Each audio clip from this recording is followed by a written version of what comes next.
Good evening, everybody. This is the regular monthly meeting of the Town of Woodbridge Board of Police Commissioners. Regular meeting, and I'd like to call it to order. The time is 6:17. Welcome, everybody. Chief, Stephanie, Commissioners. First order of business is approval of the minutes of our special meeting on August the 18th. There were a few of us able to make it. Usually we don't have a meeting in August, but this month we did take care of a couple of things, including the hiring of a new dispatch agent. So, couple of quick, yes. Should it say special meeting, or does it say regular meeting? Or does it not matter?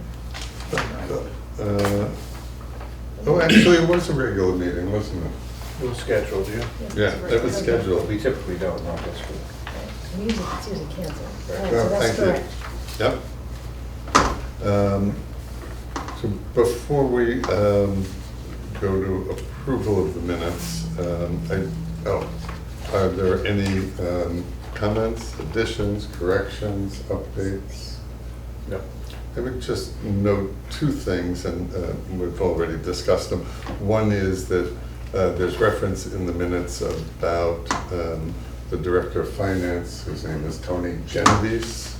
The other is there's a few times where there are names for approving, raising, or seconding a motion that included Commissioner Esposito's name. That was obviously an error and has been corrected in the final. And the last thing is just, I'd like to just ask the help of the commissioners in thinking about, Tiffany and I have been talking about the minutes and what's the level of detail. Janice had one style of how to do that. Tiffany is developing her style of what's the level of detail that would be helpful for all of us in capturing the conversations and not just emotions and the actions. So as over the next couple of meetings, if you have some feedback, I'm sure that Tiffany would appreciate that. Make sense? Yep, good. So that being said, I would seek a motion to approve the minutes of the August 18th meeting. So move. Second? Second. All in favor? Great. Abstain. Abstain, except Yeah. I wasn't at the meeting. Thank you. Does not appear that anybody's here for public comment. Were there any correspondence? So we should move directly into the financial report.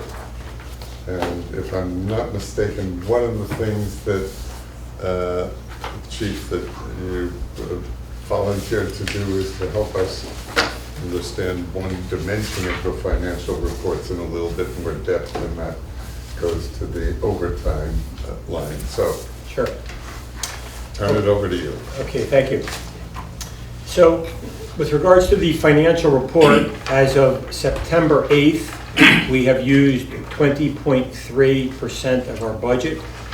There haven't been any significant impacts during the past month. The department's overtime budget is 65.6%, and this is due to the department having 3 vacancies as well as 2 officers that have been out of work on long-term police-related injuries. The vacancies and injuries have caused a 22% decrease in our budgeted workforce. The department's overtime historically increases during the summer months. This is due to scheduled vacations. Typically, when officers utilize their accrued time off, overtime is warranted to meet contractual minimum staffing requirements. With that being said, we've made an adjustment regarding our participation in the New Haven Stolen Car Task Force. First Selectman Cardozo and I recently met with New Haven Mayor Justin Elicker and Chief Carl Jacobson. They advised us that there might be grant money forthcoming regarding future assignments with regards to the task force. Both Mayor Elicker and Chief Jacobson both praised our department for our participation in assistance in recovering several stolen motor vehicles and making a great number of arrests. So our participation is well received. So what I did was, with regards to overtime, I actually broke down each category. What I'd like to do is pass out, if I could just pass this out, it's a little graph as to how our overtime is tabulated, give you a better understanding of what I'm going to be talking about. If you want to just take a look at that. So, Mandatory versus voluntary, you're mandating a Yeah. certain officer? yeah, to all of those categories I'm going to explain. Oh, okay. So, okay, so the first category is court duty and a subpoena. So there are times that officers are required through a subpoena or prosecutorial request to testify in court. So if an officer makes an arrest, they need to testify in court. That might mean we would have to pay overtime if the officer is off or we don't have minimum staffing. Do we have another copy of this so that I can share with copies? Hank, she's gonna make copies. Oh, sure. Sorry. This is over what time period? This is for the month of For a August. month. August 1 through August 31. Uh-huh. So what you sent us was, Yeah, well, she'll make a copy, and then I'll explain each one. So the first one is, court duty subpoenas. So I think as just a quick look at that, what impressed me immediately was not only trying to understand the different categories, but in general, sort of, which are the most heavily utilized, the most number of hours Sure. of overtime versus those that are sort of minimal in comparison, things like that. And then I would just also make one other point while we're waiting, is I believe there's a new report on the budget, which is the third page of the budget. And that specifically is about the private duty overtime, which is not listed in the regular budget because the private duty revenues are paid by vendors. Yes, And not only that, they generate a certain amount of income to the town or the department, right? yes, And the beneficiaries of the work in support of the vendors goes to the officers who volunteer to take on private duty above and beyond all of their regular weekly time and activity. So that's just sort of a new update to the data that we get to take a peek at and understand. Sorry, Chief. Just for understanding, sorry to delay things on this, are you saying that, is it a fact then that when an officer does a private duty for, say, a utility workstation that needs police coverage, the officers pay for that time is coming from the utility, but there's an additional further payment to the town? yes. What happens is when an officer works an extra duty assignment, there's a certain amount of money. And first of all, the vendor pays for the officer to work the assignment. For instance, if United Illuminating calls for a struck pole, United Illuminating will pay the hourly rate, but there also would be an administrative fee attached to that. The administrative fee is in addition to what the officer's salary is, and that money goes into the town coffers. Also, on a lot of these extra duty assignments, a police vehicle is utilized and the town charges X amount of dollars per hour for a police vehicle. So it actually raises revenue in two different ways. Thank you. and it's not coming out of a taxpayer's money. So, looking at the overtime, how we break it down, so the second category would be an early call, and there are times that an officer will be contacted prior to their shift to respond to an incident, and this is due to staffing shortages. So for instance, if somebody came in, they were working at 7 a.m., they reported for duty at 6:30, maybe they're in the locker room, and we have to hurry up and get them on the road. We have things going on, they might start the shift early. You hardly see any overtime with early call, but that is a category. Third would be holiday pay, which is a contractual item. When an officer is scheduled to work on a holiday, there's 4 hours of overtime attached to the officer's holiday pay. So an officer works a holiday, you get an additional 4 hours of pay, and that's a contractual item. IT-related issues are after-hour issues with regards to information technology.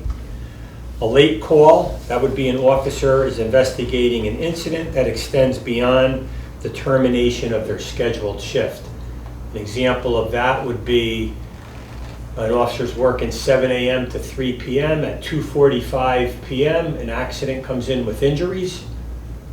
The officer responds to the scene, has to investigate the accident, call for a tow truck, and maybe do a little bit of investigation to find out what happened.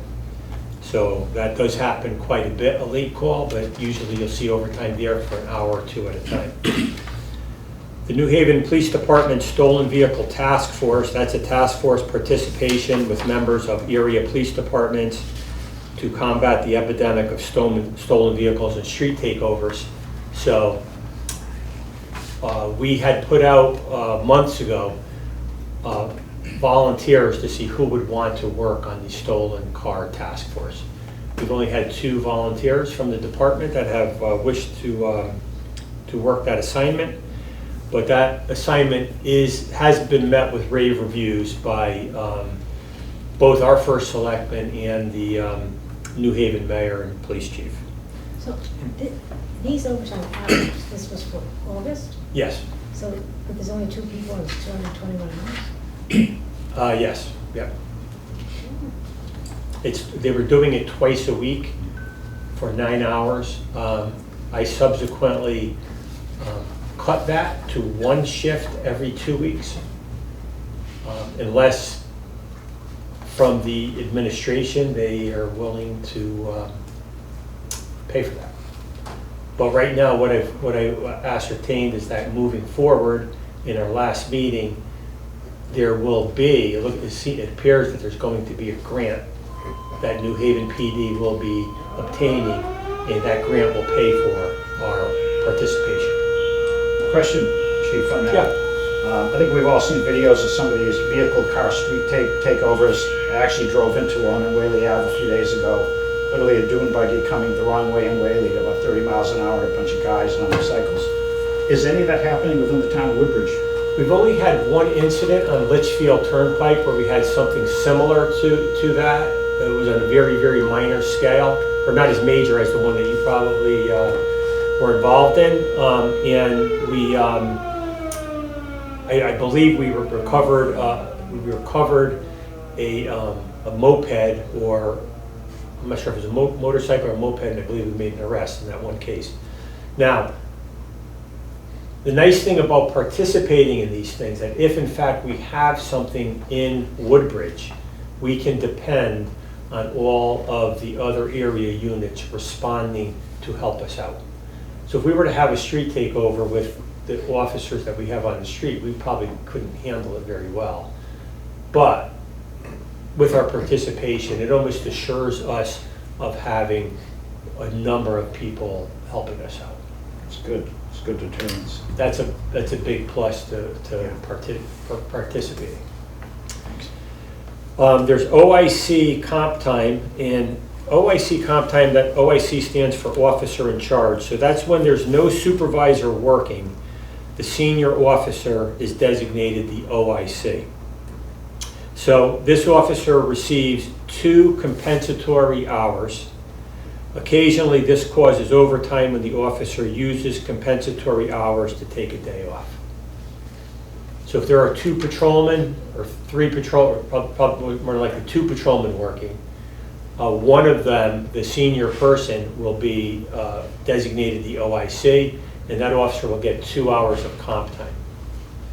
So if they did that 4 times, they have 8 hours, they take a day off. We have to grant them a day off to go, 1 under minimum, and that causes overtime. An ongoing investigation would be an investigation, usually criminal in nature, that needs to be investigated. An example would be interviewing a suspect in a robbery that's located after the officer's working hours.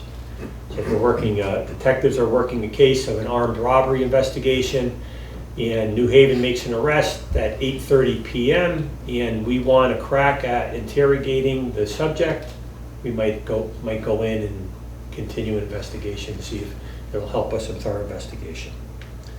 Patrol coverage mandatory. This occurs to meet mandatory minimum staffing requirements. So if we don't have the minimum mandatory amount, if an officer's sick, an officer's on vacation, and we know that we have to have X amount of officers on the street, it's mandatory overtime. That make sense?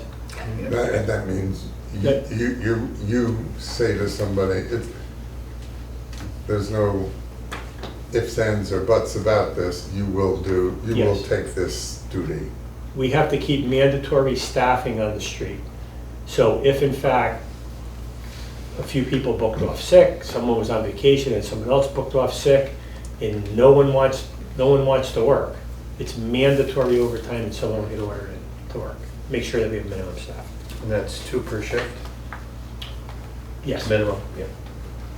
So then there's patrol coverage voluntary, and an officer can volunteer for overtime when there is only a sergeant and 1 patrol officer working. This is contractual. So if we have a sergeant working and 1 patrol officer working, that could be sufficient. But if another patrol officer wishes to work overtime, they could. Have 2 patrol officers and 1 sergeant. That's voluntary overtime. So what you'll see is that when extra duty jobs slow up, the voluntary overtime number will increase. That's another way to make a few extra dollars. And that's contractual. Town related is a town sponsored event. An example of that would be an Amity football game, or we're working the polls, working a paving job, something that the town is doing that's town related overtime. In training, certain times we have to go to training, which is state mandated training, and that might cost us overtime periodically. So those are the categories that we deal with. So if you take out task force, what would you estimate would be like the mandated percentage of overtime that you have to pay based upon the contract? If we took out the task force? Yeah. I mean, that would be a great reduction if we did that, because they were making quite a bit of money during that month. So that's the one thing that we do have some control over, more so than the other things. The other things we're really not going to have. That's what I mean, Yeah. like what percentage would be mandated, do you think? I haven't really crunched the numbers as far as percentage, so I'm not really sure. Because it seems like there's a lot of the overtime requirements are contractually mandated. Most of them are. That's the only one that we actually can do something about. I mean, it is serving a great benefit for us. It's actually good for, a bit of morale. I know only 2 officers are doing it, but we're getting a lot of positive feedback from that. So I'm hoping that we get a grant. Right. That does come through, so. Everything else is really, there's really no fluff in the overtime. So this was super helpful, Chief, and I think what we've learned is a couple of very important things. While we have, for the most part, historically focused on the patrol coverage as the primary problem, now we understand all of the other issues that you have to do in the way of managing the budget and the staffing coverages, but a lot of them are out of our hands in some way and are as just pointed out, contractual. And I guess the dispatch desk coverage is another one that speaks to the problem of when we are understaffed, right? So patrol coverage and dispatch coverage account still for the lion's share of where things are. And that, I guess we would imagine as we get to full staffing will improve to, or reduce to some extent. And then the one thing that stands out as sort of discretionary is the task force work. And yet in conversations you and I have had, you've reminded me that, you know, in larger police forces, these task forces become opportunities for the officers to gain new experience. I mean, aside from that, it's morale, but it's networking, it's morale, and it's gaining new insights and skills that serve us well. And those opportunities are limited in smaller towns than others. Yeah, it certainly is helpful.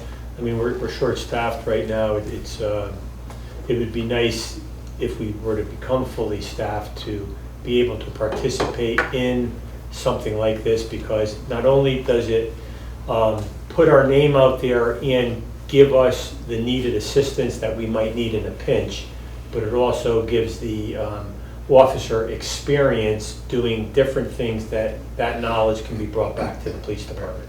And that's very helpful. And there's nothing to say that you wouldn't have a street takeover and need the assistance of New Haven. So- Yeah, yes, but you know, these street takeovers, they actually could be anywhere. Yeah. Yeah, any place, and it's nice to know that, you know, if in fact something were to happen, that we can get So assistance. one question, so if, let's say we weren't in that task force, would they decline to come help? No, they wouldn't, but it's, But they'd get here faster? yeah, well, I don't want to say that, but you know, they know, and our officers are doing such a great job with this particular task force. I don't have the data with me, but you know, maybe at the next meeting I can share you some of the things that are coming out of this task force. I mean, it's really an amazing job. They're really, you know, hitting it hard, and I think they're making some degree of an impact really on the stolen cars. Yeah. A thought and a question. One, I'm very supportive of the idea of our participation in the motor vehicle task force, for every reason you say. And, you know, as we all know, over time, different forms of illegal activity tend to rise and fall in patterns, and this one seems to be very popular. It's reiterated on social media. It's kind of a copycat thing around the country. And it really adversely impacts neighborhoods where this happens. They deserve our protection.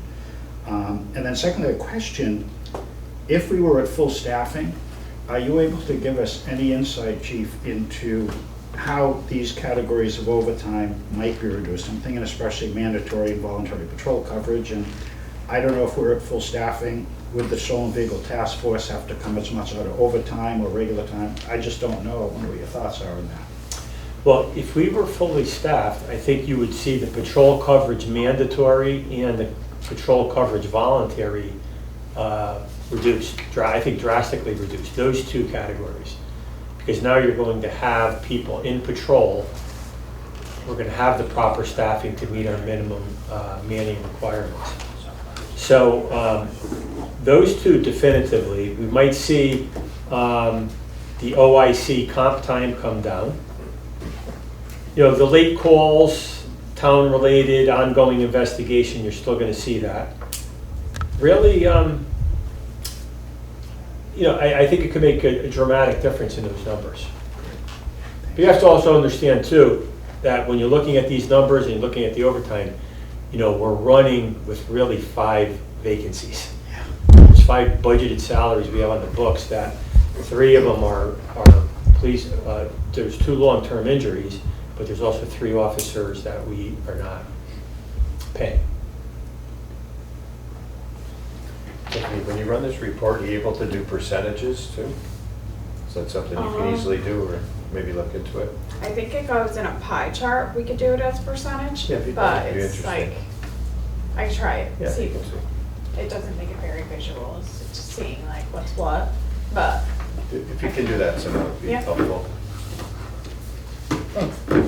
yeah. Great, well, we really appreciate that, a little lesson in understanding overtime. Chief. Yeah, if there's anything else that you need with regards to that, if I could break it down in another way, I mean, these things, if we had to break it down, like when we talked about ongoing investigations or whatever, I mean, I could break it down further as to what actually the officer did. Now, do you plan to do this each month? Give us a breakdown like this? Sure, I can Yeah, do that'd that. be great. If you're looking for it, yeah. Good. It's not too much work. When you, this is I just. mean, I think if you really carefully look at the budgeting, the current budget reports, you'll see what these numbers are. I mean, that's in pure hours, the budget is in dollars. And between this page, the first page of the budget report, Yeah. and the new third page, you really have all that stuff, so. But you want this, no, I think he was talking It's about. kind of nice. to No, see no, that. right, I understand. I love the breakdown. Is it possible for these reports to either do lines or alternate shading? So that it- This is how they print out, there's no but, other ways that you can't choose Yeah. a different, okay. I mean, I can try to print it in color and see if that works, but if this is like a dark, I think navy blue, it's like even harder, but, I'm sorry. oh, you want it Down like here. different? So you can see the line you If see. you could either alternate shading, light gray, no Gray, shading, yeah. or lines. I can mess around with it, see if there's an option.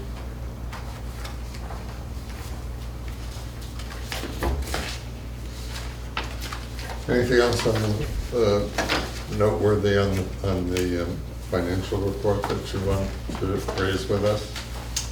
No, Are you going to touch upon the animal control too separately, or? yes. Okay.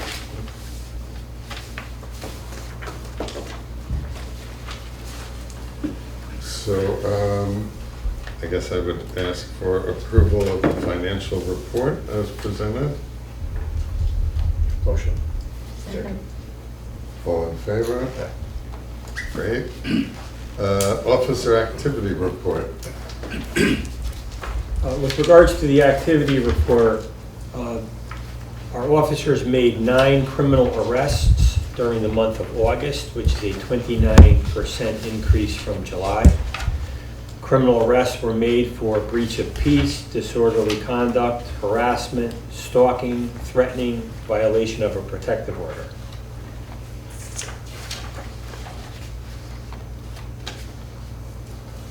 Our investigative services unit assumed 9 new investigations. Detectives conducted 4 background investigations on police applicants.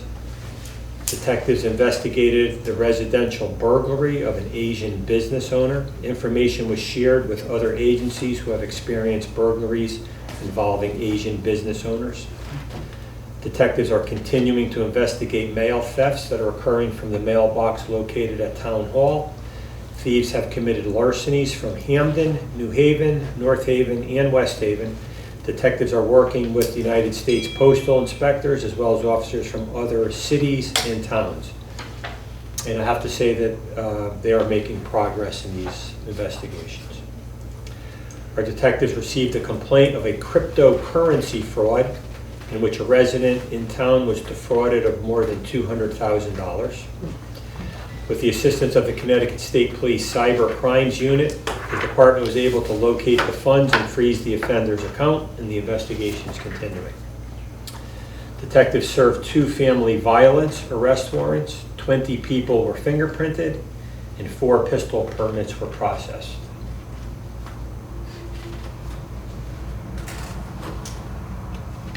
Concerning the motor vehicle activity, during the month of August, Woodbridge police officers conducted 96 motor vehicle stops, which is a 19% increase from July. There were 23 motor vehicle accidents during the month of August, which is a 21% increase from July. 4 of the motor vehicle accidents contained injuries. There were 19 with no injuries. 5 of the motor vehicle accidents occurred on Seymour Road. 4 of them occurred on Litchfield Turnpike. With regards to the animal control activity, Well, I'm sorry, but, are you still on the monthly stats, or are you moving? well, yeah, Fully into- I just finished, I'm sorry, officer activity report. So one thing that occurs to me about this, and I'm so glad that you raised that issue, just of the readability issue on the budget. In a certain way, I think we have that with the monthly statistics. Because I think what we've noticed, Chief, is that you obviously don't go through every line item on the statistics, but highlight the important ones, like the motor vehicle accidents or the criminal activity and the arrests and things like that. I wonder if there's some way to highlight those on the monthly statistics so that we really stay focused on the things that are the either important or high volume issues. And for those of us who want to spend time pouring through the rest of it, we can do that. But this really gives us a laser focus on the important things. Yeah, could do that. Be great. So, seek a motion to approve the officer activity report. Motion. Second. All in favor? Thank you. And I'd just like to say too, with regards to that, the officers are doing a great job. You know, we're short-staffed, there's 8 people in patrol, 9 arrests, 96 stops compared with everything else they're doing. It's really making a difference. I Yeah. feel that there really is. So, with regards to the animal control report, unfortunately, I don't have too much information with regards to animal control. One of our animal control officers is out injured. The second one is out also for an extended period of time. So the town has hired a per diem ACO, and she's just getting acclimated to the system of how to do reports and things of that sort. So all I can really say is that we did hire a per diem officer. She did tell us that she has attended to several calls for service, has impounded at least 2 dogs or cats, and has adopted 7 animals this month. She began employment on or around August 14th. I believe one of our animal control officers might be back to work late September, so that'll help out, greatly, and I'll have more numbers for you then. Great. Seek a motion to approve the animal control report. Second. All in favor? Okay. Thank you. We return to more reports from the chief. Okay. Police facility concerns.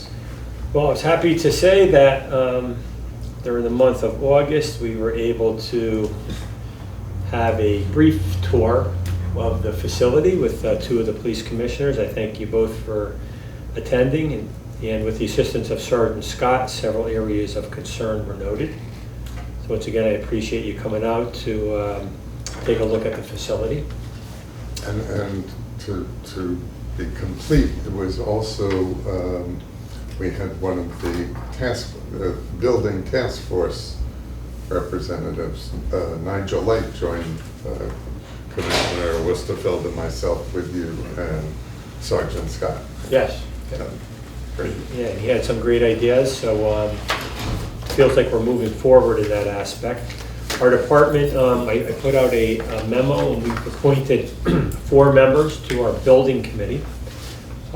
Sergeant Richard Rizzuti will be the liaison with the police commission, and I believe he's been in contact with Commissioner Westerfeld on some of the things that we're doing. So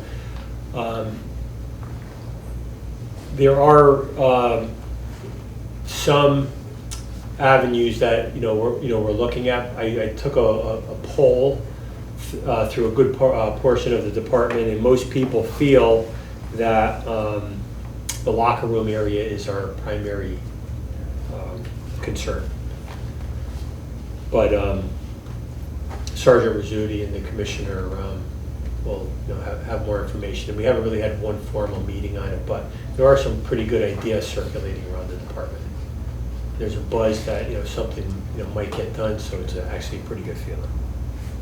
Yeah, just, Sergeant Rizzuti said we can probably sit down as early as late this week. Oh, great. Early next week. Fantastic. I'm happy to report that the overhang located at the entrance of police headquarters has been sanded and painted. So something small, but something big. Well, I think as we've been talking about in the past, with all of the issues surrounding the facility, there's that immediate outside, and we've seen some very wonderful action taken. Thank you, Chief, for your note to Town Hall, and thank Town Hall for their rapid response in fixing the walkway. That's a concern and a safety hazard, to say nothing of an eyesore, so that's good. Then we talked about, well, there's some short-term things we should do, and maybe there's this long-term plan. It feels as if, I think we're all beginning to come to the reality check that a long-term plan is both too far out in the future for the needs, given how long we've been debating some upgrades to the facility. Probably also learning from that task force that the cost of a new building, aside from how far out it is, may really well be beyond the reach of the town in terms of being realistic, given some of the other building needs, particularly the schools. And so I think I applaud you on bringing the officers into this to get their inputs on what we can do here, and it feels as if that's really the home run, is putting all of our time, energy, and focus, because even an extensive renovation here will be no small financial feat, but it can certainly be done and managed by the town and be done a lot longer than 6 to 8 years from now. So I think that's what we all ought to be keeping our eye on. And I think in conversations with you, Chief, you've made the point that this building, with a bunch of renovation, has adequate space, good flow, and can really serve the needs of the town on a long-term basis. Is that kind of accurate? Yeah, I believe it could. It could. And there is room for expansion, I believe, if we needed that. But there's so many things that need to be done. But if we took it, a room or two at a time, and we did it the right way. We really thought about what we were going to do. We did a little research on each project that we were doing. I don't see any reason why we can't bring this building. It's in a great location. It seems to have ample room for what we have, and there is room to even go up or out if we ever needed things. But if we really had a well thought out process, and we took our time and we did things the right way, I think this could be very functional and a nice place to visit for not only us but for the community. Great. Good. So one of the things that we might want to do, if the commissioners are interested, there were studies done back probably about 10, 12 years ago, looking at a renovation here, and those may be also very useful and important to the task force that you're working with Sergeant Rizzuti on, to just see what was imagined by some experts and consultants on issues that can be done here as well. Great. Thank you, Chief. Well,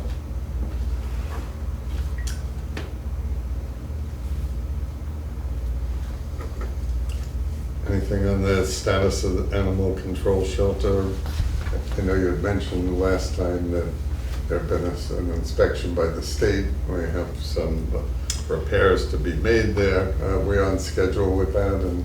Yeah, I actually talked to a member of the Public Works Department, and they have been regularly conducting repairs at the shelter. I had asked him to provide me with a list of what has been repaired. So he's working on that. I don't have it for tonight's meeting. But Public Works personnel have been provided with a list of repairs from the State Department of Agriculture. So they are working on that list regularly. They also advised me that 2 cameras will be mounted at the facility, and this will enhance the safety of the employees and the people visiting the shelter. So I think that was a pretty big thing. That was something that our animal control officers were asking for, being where it's located. The cat, what I do know is that the cat room floor and the walls have been repaired and painted. Great.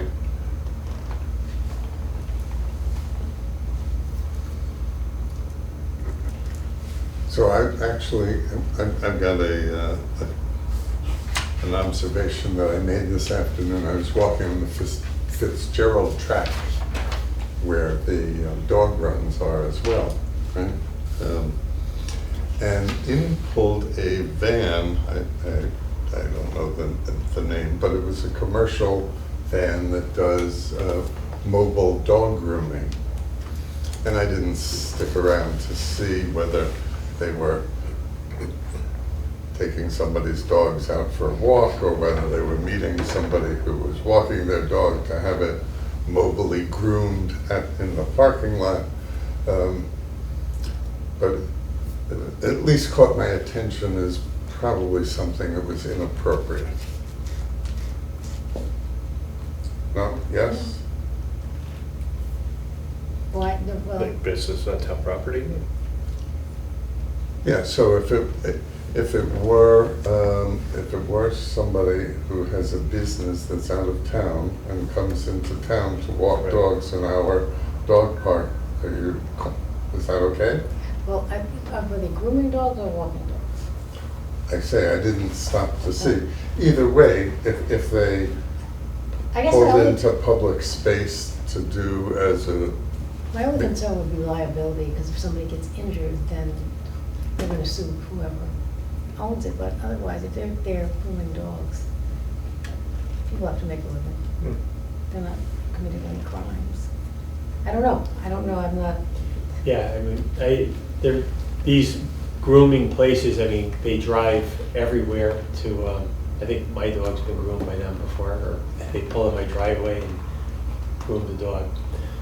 But I think they've gone other places where people have met them at places and they've been able to have their dogs groomed. So the question would be is whether they should be grooming a dog on town property. Right. right, that's the point I'm raising. if they're bringing dogs in to walk them, I would have an issue with that. Well, even as opposed to bringing it into your driveway to have them do the work. Right. It shouldn't be it probably shouldn't be on town property.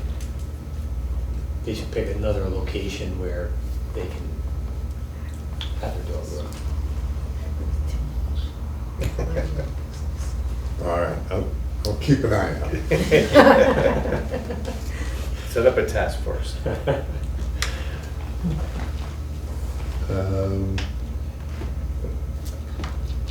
So let's move on to personnel matters and then we're, Okay, so the department has 2 police officers that have been out of work relating to injuries sustained on the job. One of the officers has been out of work since November of 2023. So I contacted Tony Genovese today about that, and he stated that our town attorney, Bill Ryan, is still working on that case. So I really don't have anything to report with regards to that officer. The second officer was involved in a 2-vehicle accident that occurred in February of 2025, and his next evaluation is on September 24th. Our department's newest recruit, Alex Weiner, has been training at the Connecticut Police Academy since July 11th. The reports that we've received indicate that he is doing a great job. And the department is currently conducting background investigations on 2 certified police applicants. Several non-certified applicants have been eliminated from the process due to various reasons. So we had high hope. We had a handful of people, 4 to 6 people that we were investigating. Unfortunately, they fell short on either the polygraph or psychological evaluation. Dispatcher Toth has started her employment with the Woodbridge Police Department, and she's in a field program right now, and she's being evaluated weekly. So far, doing very well. Great. Good news. One last thing on police officers. We are now, September 15th was the day that the posting for applicants for the deputy chief search has concluded. And so Tiffany and I talked about sending a letter out to all of the applicants indicating we've received their applications, their letters of recommendation, and that the task force would begin its work, and folks would be hearing from us shortly thereafter once we finish the desk review and see who we're going to be inviting for interviews. So making headway with that, and we'll work closely with you, Chief, on that search. Appreciate it. Thank you. And you're gonna send us one email with everyone, It was sent on Friday. right? Yeah, I didn't put that. Yep. Yeah, Tiffany sent an email. Thank you, Tiffany. And that was very helpful. But if it closed today, so nothing's There was coming in since nothing then? came in today, Okay. right? No, nothing. That was as additional, of no. Friday.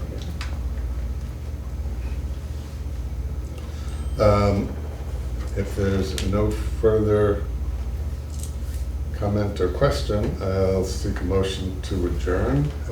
So moved. All in favor?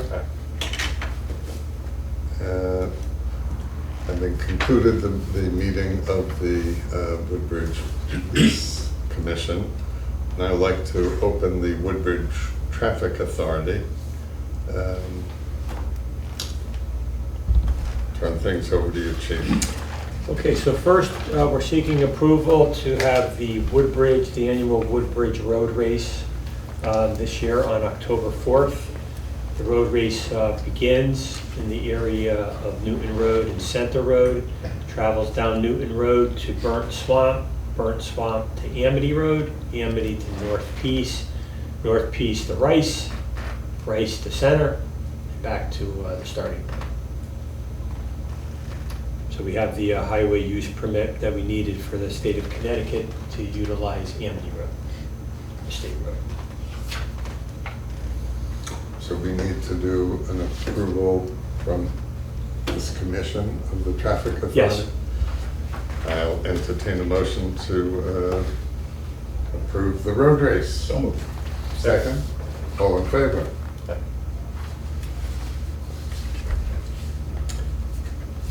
What else you got for us there, Chief? Okay, the second, on the same date, and it's right after the road race, so there's gonna be a lot of congestion in the center of town. There's a Woodbridge Like Me Day event. It's a town event that's scheduled for October 4th between 11 o'clock and 2. They're requesting to close a part of the roadway Meeting House Lane between 9 and 2. So the map that they provided us, basically, I can pass around here. This is a bigger section of the map, and this is to have food trucks and other proposed items there. The issue, This is where they're gonna finish the race. the issue there that what we're looking at is, if you see the roadway of what they're looking to close, it encompasses the driveway of police headquarters, where the sidewalk is. So my suggestion would be to move that down a little bit north of that red line to the left. Because the thing is that we need access to that driveway in case someone wants to come to police headquarters. Also, our paramedics are in there periodically and have to leave from that location, so That's north. my suggestion would be for me to get in contact with the co-chair who wrote the letter and see if they can move their operation down a few feet off to the side, because we can't block police headquarters driveway there. That makes good sense. If it needed to, could we possibly have it so that the EMS truck was, or vehicle was located for that period of time where the police cars are or Yeah, something else? we could do that. So Certainly. that might be worth a conversation with the co-chair, just to be Right. sure, because I think when they talked about things, they had some concern of wanting to move the food trucks, and they weren't sure whether a narrow space might still enable them to get all 5 of those trucks. But But our consideration is really if we have somebody that has to come into police headquarters, Right. if it's someone elderly or somebody that's is disabled, we need to kind of keep that open for. understood, yeah. Can't block the driveway. Right. Makes sense. Well, the good news is also that, this event has grown over the last couple of years in terms of town folk coming to the day. So I'm sure there'll be more and more cars, et cetera. The other part of the good news is that they can do parking at Amity High School. And now that we have the new sidewalk, we have a safe access from expanded parking to town center and can enjoy Woodbridge like me day. So, sounds like a win-win. Entertain a motion to approve the closure of that small space that gives access to the library and to the police station, but closes off the road for that complete loop, pending your discussion with the co-chair to solve that. Sure, that'd be great. So moved. All in favor? Bye. If there's nothing further in the way of business, there were no public comments, no correspondence, then I seek a motion for adjournment. Motion. And thank you. Second. All in favor? Aye. Thank everybody for their participation this evening. Thank you, Chief. Thank you, Tiffany. Thank you.